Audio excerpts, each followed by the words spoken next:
You're listening to the Recovered Life Show, the show that helps people in recovery live their best recovered lives. And here is your host, Damon Frank. And welcome back to the Recovered Life Show. Today we're speaking with Matthew Todd. He's the author of an insightful new article that was just released on The Guardian entitled, "I Spent 22 Years as a Problem Drinker. Here are the 10 things I've learned since I quit." In his really candid narrative, Matthew shares a profound life lessons gained from his decades of using alcohol and also battling alcohol dependency. His story isn't just really about quitting alcohol. It's about confronting all the underlying issues, trauma, anxiety, social pressures, all that stuff that fuel addiction. Welcome to the show, Matthew. Hello, thanks for having me. I am so glad to have you here today with us. So let's dive into this. This was such a really interesting article that was in The Guardian, and I just absolutely loved it.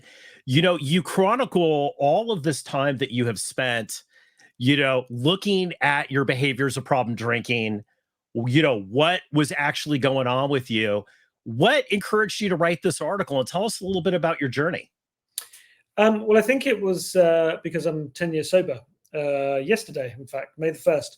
So I kind of thought I wanted to mark it, and I've written, a journalist. I've written for The Guardian before. I've written a little bit about addiction and, gay issues, because that's how I came into recovery, through that journey of growing up gay and feeling traumatized and stuff. So I wanted to mark it in some way.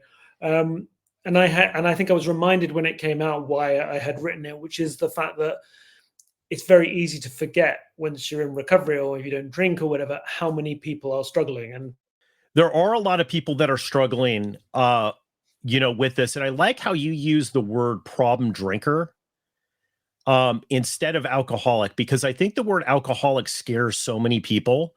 I define myself as an alcoholic. I'm an alcoholic in recovery, right? But I think alcoholism scares people. And I think the use of the word problem drinker was really smart in the article, because I think it allows people an entry point to look at their own drinking. Yeah, for sure. Because I think it takes a long time, doesn't it, to come to that realization that one may have a problem. And I think lots of people are aware that maybe their drinking is problematic, and it's much easier than going, "Am I an alcoholic?" So I think it's a good way in for people when you're a bit gentler, maybe. So tell us a little bit about your journey. How did it start for you? How did you start waking up to the fact that you might have an issue with alcohol? Oh, it's very complicated. I live in London, and I grew up in South London, a place called Croydon, which if you are American and you have been here, you may have flown over Croydon, or if you landed in Gatwick Airport, come through Croydon on the train. And I grew up in the 80s, a time when HIV and AIDS was exploding. I realized I was gay when I was about 10, and so it was a very traumatic, difficult time. There weren't kind of, openly gay politicians and celebrities and things. And it was really, really hard. I was suicidal and depressed, didn't think I had a future. And then I came out when I was 16 and exploded into gay life, and which a lot of that seemed very positive, made lots of friends, gay pride marches, all the rest of it. Ended up working for the big gay charity in the UK, Stonewall, then going to the big gay magazine Attitude in the UK. So I was kind of part of that culture, part of gay culture. And I realized that a lot of people around me were struggling, and that I was struggling, low self-esteem. Noticed that was a common thread amongst other people that I knew. People had drug problems, people had alcohol problems. Not everybody by any means, this was over a long time, but I did notice this thread. And certainly I had gone to therapists a lot of the time, said, "Oh, I don't feel very good about myself." I never went thinking I had a drink problem, just about low self-esteem and anxiety. And saw various therapists through the NHS here, through the GP, the doctors here, who were really well-meaning, but didn't really help. Then I saw gay therapists through sexual health centers and things like that. And no one had any answers. No one had any help. And to cut a long story short, a really good friend of mine went into recovery, introduced me to a gay therapist who said, "Of course you're screwed up, you're gay, and went on to say, not because you were gay, but because you've grown up in a society which is shaming and invalidates you, and all those kind of things kind of fell into place for me then. And then I wrote a big article in Attitude, at which point I was the editor in 2010. And we got this huge reaction from it. So I went into recovery about 2008, just as I became editor of Attitude, actually, and realized that so many complicated interacting issues, but I think went into proper recovery for drinking in 2009, was sober for a year or so, went back out, drank for a couple of years, and then got sober again 10 years ago.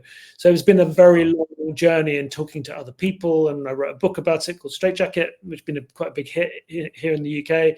And now I feel like I feel grateful for that article, because it wasn't just kind of an LGBT theme or a gay theme. It was talking to everybody, and also to acknowledge.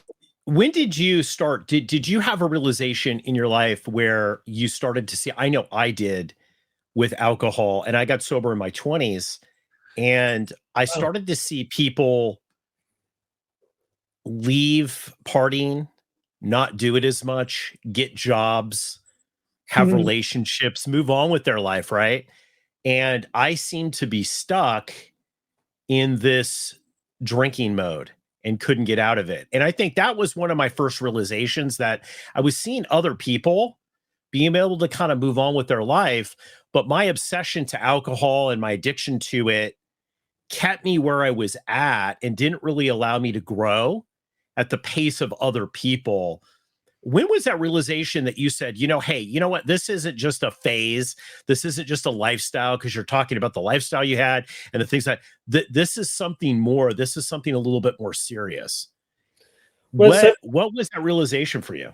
That's funny you say that, because I didn't really have that realization, because I guess with mainstream culture, people, you have your kind of like teenage years, then, your student years.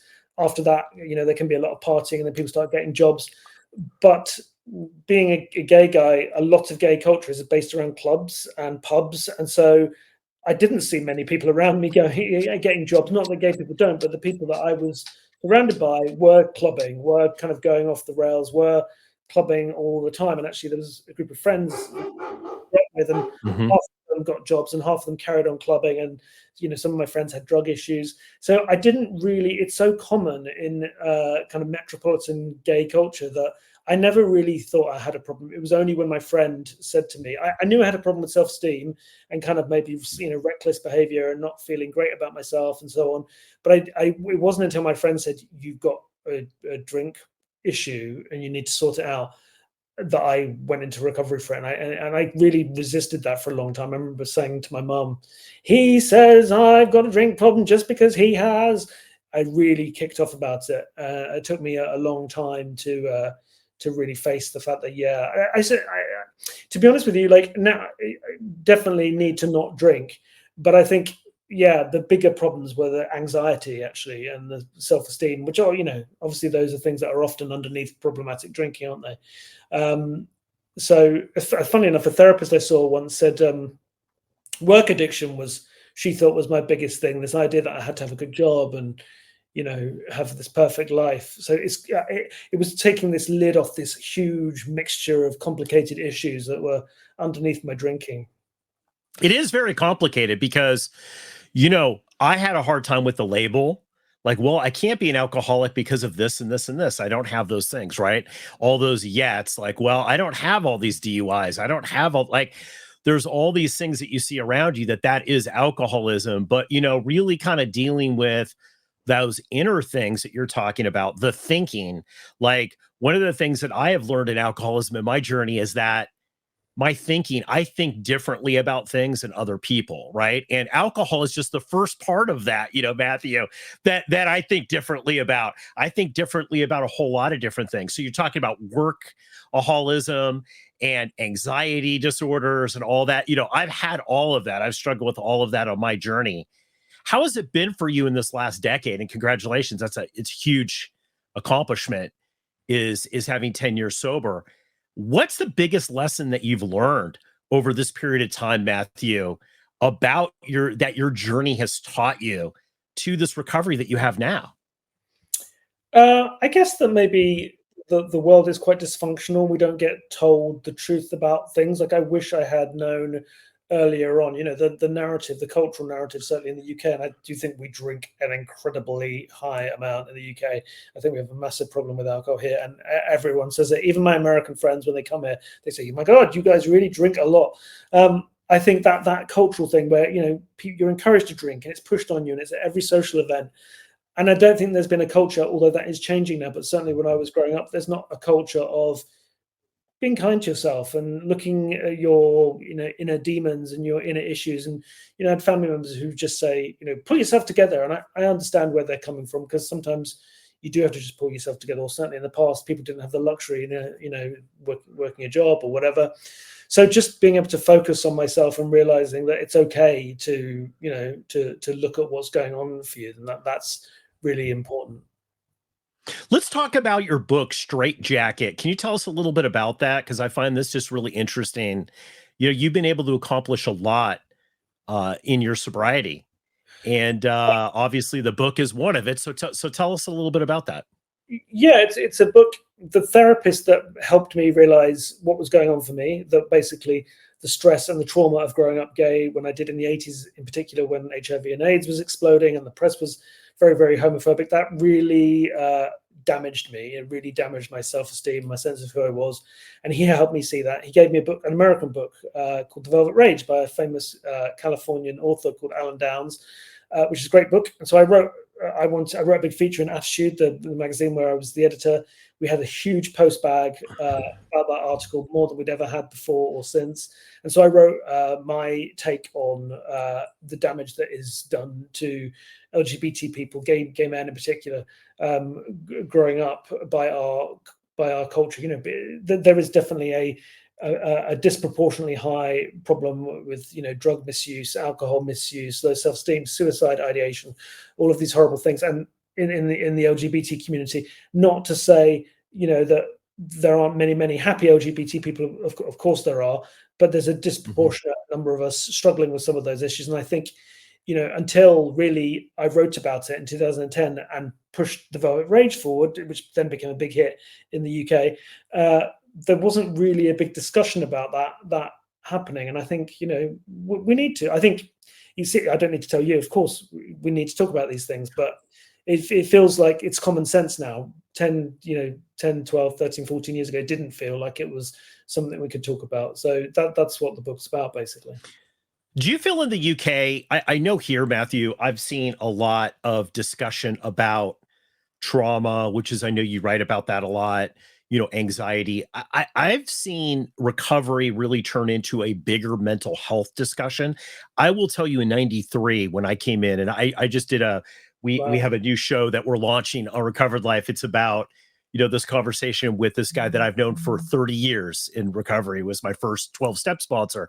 And we have this little show that we're doing where we just talk about things, what's going on in our lives, right? And we were saying the other day about how shocking it is for us to see just this change of discussion, right, to mental health. No one cared about mental health when you first got sober. They cared about physical sobriety.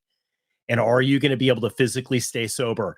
Happiness, mental health recovery, all that stuff was kind of something like, oh, great. That's great. If you could make that happen, that's great.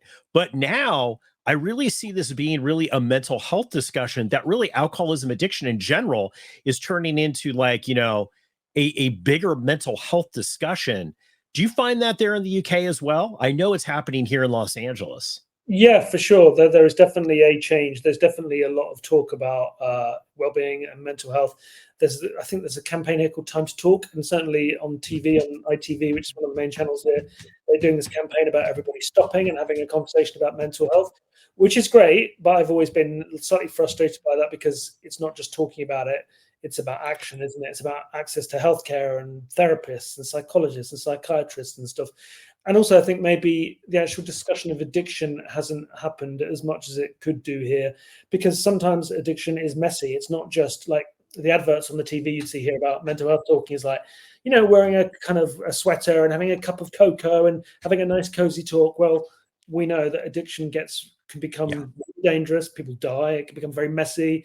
There can be violence. There can be relationship breakups. It's a very painful, gritty thing to talk about. And I don't think we're quite at that point to be able to discuss that properly yet. But hopefully, we're moving in the right direction. Yeah, I've friends that I have in recovery that are from the UK say there's a lot more drinking there. It's just much more woven into the culture. I know here, not as much. I would say definitely in the 90s and early 2000s. It was kind of phasing out here more. And now you have people that are having conversations that are just choosing not to drink, or choosing, they've never really had any ramifications from alcohol. It's never stopped them from doing anything, but they're just choosing not to do it as a lifestyle because they don't think it adds anything to them. And I think it's great that people are becoming aware of this, that, hey, why start it if I could, possibly go into alcoholism? If it's not working for me, why do it? Yes, you know what? Since the pandemic, actually, I think there is more of a conversation here about younger people drinking. I keep hearing that in the media, that people saying lots of younger people are not drinking at all, and partly because we have the cost of living crisis. I know I seem to be that in America that there's a lot of talk of Biden and inflation, where it's across the world. We have it here. We have a massive inflation problem here, and people can't afford to go out. Drinks are so expensive. So I saw someone the other day saying, no, I'm taking a pottery course instead. So I think there's a narrative of younger people not drinking. But what you said about the UK, we definitely, the drink problem here is crazy. If you go out across cities, and towns, large towns across the UK, Friday, Saturday nights, it's like carnage. There's people kind of falling over in the street and vomiting. And it was a joke when I was growing up. People would just, how many pints can you have? I'll drink you under the table. That culture was just completely prominent, and it's still there. So I definitely think the entirety of the UK needs to stop and actually have the conversation about why is it that we drink so much? What is really going on for us underneath that? I love that, because that is really the bigger conversation, what's really going on, right? Not just the stuff on the outside, but what's happening on the inside. And that's why your article and book, I think, is so important. In conclusion here, Matthew, if somebody's listening to this and is like, you know what? Wow, what Matthew's talking about here, I could really relate to this, but I just don't know. Getting sober is scary. I feel like I'm losing my best friend, with alcohol. What would be your advice to them? Well, I had all those thoughts. I was worried, what would I do with the time? I'd have all this time, and I managed to fill the time.